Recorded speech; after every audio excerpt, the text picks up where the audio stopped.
C'est vraiment lunaire. C'est lunaire.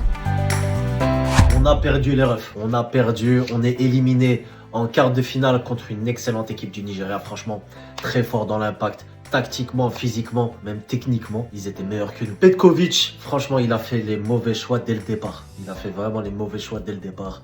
Avec sa tactique, avec Amoura en pointe, Ait Nouri à gauche, Belreli à droite. Les frères, ça c'est pour une équipe qui a des pistons comme latéraux, c'est très dangereux. J'aurais vraiment aimé, pour parer au jeu de tête d'Osimhen, qu'on lui met un Belreli dans les pattes avec un Ben Sebaini décalé à gauche. Selon moi, je pense que ça aurait été la meilleure solution. Parlons du milieu de terrain. Zerouki, on va jamais s'en débarrasser. On a un milieu de terrain expérimental dans un quart de finale contre la meilleure équipe des phases de groupe qui est le Nigeria. Zerouki, Boudaoui, Maza. Franchement, Zerouki à la relance, etc.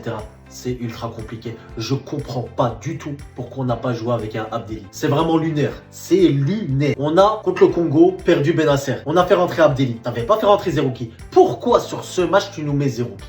Pourquoi? Shaibi, il faut en parler les frères. Shaibi, c'est le joueur neutre par excellence. Moyen partout, mais bon nulle part. Ce gars-là, je sais pas, je le trouve vraiment neutre. Très très mauvais vraiment en sélection. Quand le niveau s'élève, je sais plus où le placer en tout cas. Mahrez, contre une grosse équipe, ça se voit tout de suite. Contre des petites équipes, tu cours pas, etc. T'essayes, t'as de la volonté, mais ça le fait pas. T'es capitaine de l'équipe, c'est à toi de parler à l'arbitre, etc.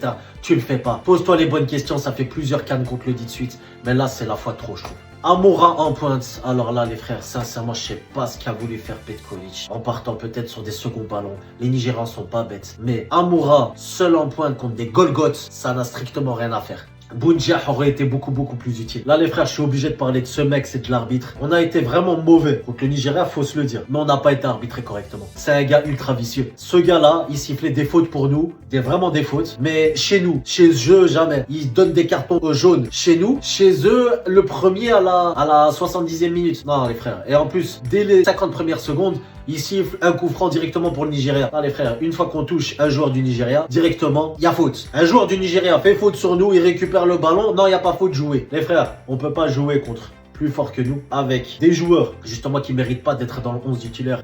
On le dit depuis un certain moment. Une tactique qui est chaotique, mais surtout un arbitre. On avait tous les éléments pour ne pas passer. Donc voilà, c'était ma chronique les frères. J'espère que ça vous a plu. Abonnez-vous les frères, donnez de la force. Et on se retrouve Inch'Allah pour une nouvelle chronique. Prenez soin de vous les refs.